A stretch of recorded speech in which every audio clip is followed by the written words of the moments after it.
Saudara, pemerintah Iran menolak segala bentuk pembicaraan dengan Amerika Serikat selama Washington terus mengancam dengan tindakan militer. Lewat media sosialnya, Menteri Luar Negeri Iran, Seyed Abbas Araghchi, menyatakan tidak mungkin akan ada negosiasi dalam suasana ancaman. Menurutnya, jika Amerika Serikat ingin negosiasi, mereka harus meninggalkan ancaman, tuntutan, dan isu-isu yang tidak relevan. Dalam unggahan di media sosialnya, Araghchi juga menegaskan pasukan Iran siap untuk menanggapi setiap bentuk agresi dari pihak luar.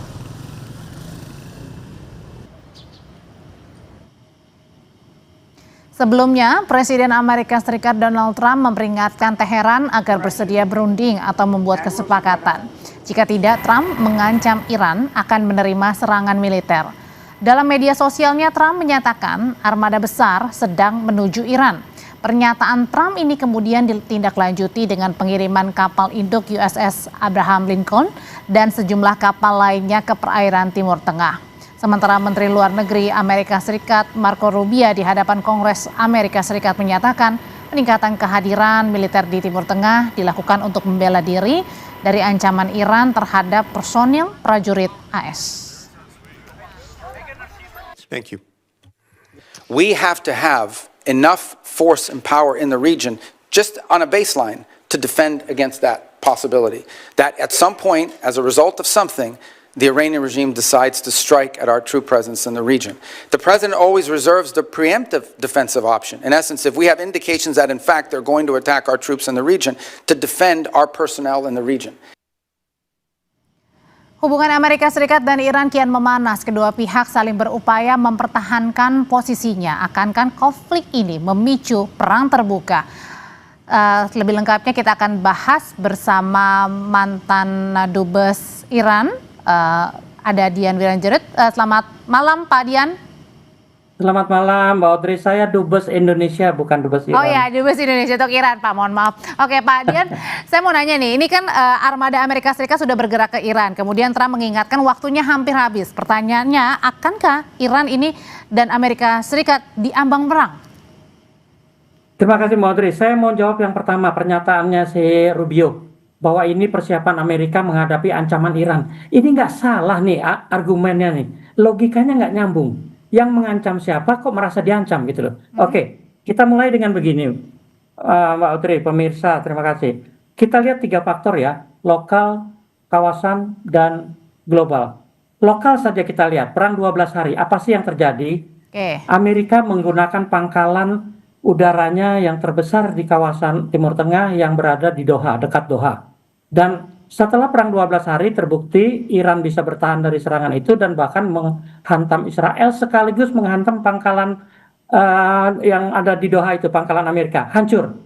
Nah, kalau sekarang ada kapal induk yang merupakan pangkalan berjalan datang ke kawasan, apa berarti itu langsung bisa dibikin dugaan akan terjadi perang?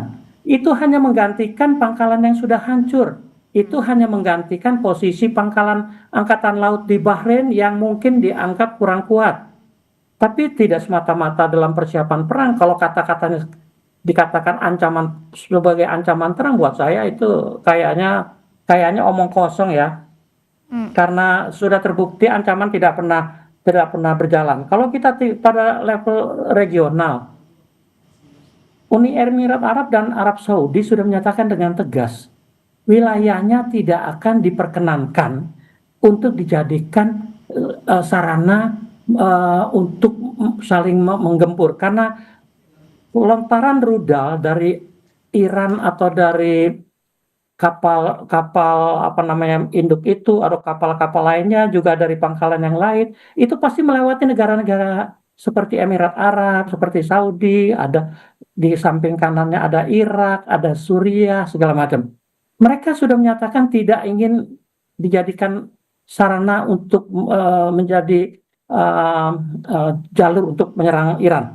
Artinya apa sih? Kalau itu dilakukan, Amerika jelas akan menghadapi tantangan dari kawannya sendiri. Pada tingkat global, ada yang dilupakan. Selama ini Iran itu cukup diam. Tapi di balik kediamannya itu, Rusia dan Cina sudah pasti akan ada di belakang Iran. Sementara Berarti, juga yang Pak Dian, dilupakan Mbak Audrey, ya. berarti artinya mungkin apakah ini hanya sekedar tekanan mungkin dari Amerika Serikat agar Iran ini menuruti apa yang menjadi keinginan Amerika?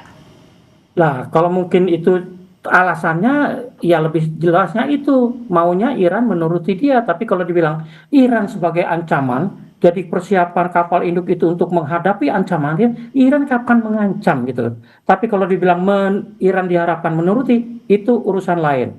Di negara manapun selalu Amerika menerapkan sebagai negara paling dikdaya di dunia, sehingga maunya semua negara menuruti keinginannya. Sebenarnya bukan keinginan Amerika ya, keinginan seorang yang namanya Trump.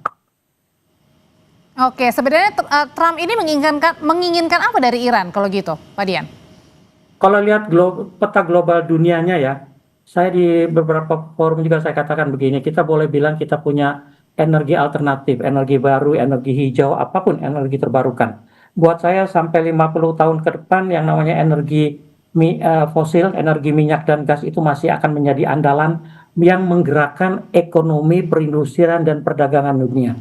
Nah, di Amerika Selatan sudah berhasil karena yang punya cadangan besar yang nomor 1, 2, 3 di dunia itu negara seperti Venezuela. Yang jelas nggak ada bandingannya dengan Amerika, dengan sekali serang satu flotila kapal ke sana selesai, Maduronya bisa diculik. Di Iran situasinya lain, Mbak Audrey. Tidak akan mudah sebuah flotila datang menyerang, apalagi yang dilupakan juga oleh teman-teman pemirsa mungkin adalah bahwa setelah perang 12 hari dikira Iran diam-diam saja. Mbak Audrey, kalau 12 hari itu saja Iran sudah bisa membuktikan bisa menjangkau Israel dan pangkalan Amerika. Dari perang 12 hari bulan Juni itu sampai sekarang, berbagai pertembangan dan berbagai strategi yang sudah disiapkan Iran mengantisipasi apapun yang datang, termasuk flotila yang dari Pasifik dipimpin Abraham Lincoln. Oke, tadi kalau analisanya Pak Dian mengatakan tidak mungkin nampaknya kalau Iran dan Amerika ini akan saling perang. Nah, tapi juga ada pakar yang menyebutkan pola Amerika Serikat ini apa yang dilakukan Amerika ke Iran ini nampaknya pola-polanya ini sama seperti saat menangkap Presiden Venezuela kemarin Maduro gitu. Apakah hal ini jangan-jangan juga mengikuti jejak yang kemarin di Venezuela kini di Iran? Terima kasih Mbak Audrey. Yang pasti Iran tidak sama dan jauh lebih punya kemampuan yang bisa mengimbangi negara seperti Amerika. Kalaupun tidak apple to apple, Iran pasti memberikan yang perlawanan yang luar biasa. Konsekuensinya bagi kawasan. Dengan situasi yang saya gambarkan tadi, negara-negara kawasan pasti tidak akan selamat dari dampak perangnya. Baik kerusakan, bahkan juga mungkin kehancuran. Yang pasti tidak dikehendaki oleh negara-negara Teluk. Karena mereka sudah bisa mencapai kemajuan, sudah modern, sudah menikmati kesejahteraan akibat minyaknya, dalam sekejap bisa hancur akibat Amerika gegabah memulai perang dengan Iran. Oke, kalau gitu terakhir berarti kalau misalnya tadi nampaknya tidak mungkin kalau tadi perang antara Iran dan juga Amerika, dan kalaupun Roma-Romanya ini nampaknya ada yang bilang sama dengan Venezuela, nampaknya juga tadi Pak Dian bilang tidak mungkin. Bagaimana caranya kemudian agar tensi-tensi ketegangan antara Iran dan Amerika Serikat ini bisa turun, Pak Dian? Mbak, saya tambah sedikit dulu ya. Negara-negara Arab Teluk itu juga tidak berbuat apapun. Bayangkan kalau sebuah misail nyasar atau ditembakkan ke Burj Khalifa yang paling tinggi di dunia. Dampaknya luar biasa. Dubai dan negara-negara Teluk pasti kosong ditinggalkan investor. Apakah Amerika mau itu? Karena mereka adalah investor terbesar. Nah, kalau sekarang ditanya apa solusi mencegah perang, juga ini sering dilupakan. Pada akhirnya adalah peran diplomasi. Tidak banyak yang tahu bahwa yang namanya Saudi dan Israel misalnya secara bersama-sama itu adalah mitra strategisnya Amerika. Mereka sedang gencar tuh diplomasi dengan Trump. Di lain pihak, negara-negara Arab Teluk juga secara kelompok berbondong-bondong membujuk Trump supaya tidak melaksanakan. Karena mereka tahu sekali, mereka akan paling terkena, paling menderita akibat perang ini. Belum lagi faktor bagaimana Iran sudah mendekati Cina dan Rusia untuk juga siap siaga. Oke, sudah kita tangkap pesannya. Terima kasih untuk analisanya Pak Dian Wirenjuri. Selamat malam. Selamat malam, terima kasih pemirsa, terima kasih Mbak Audrey.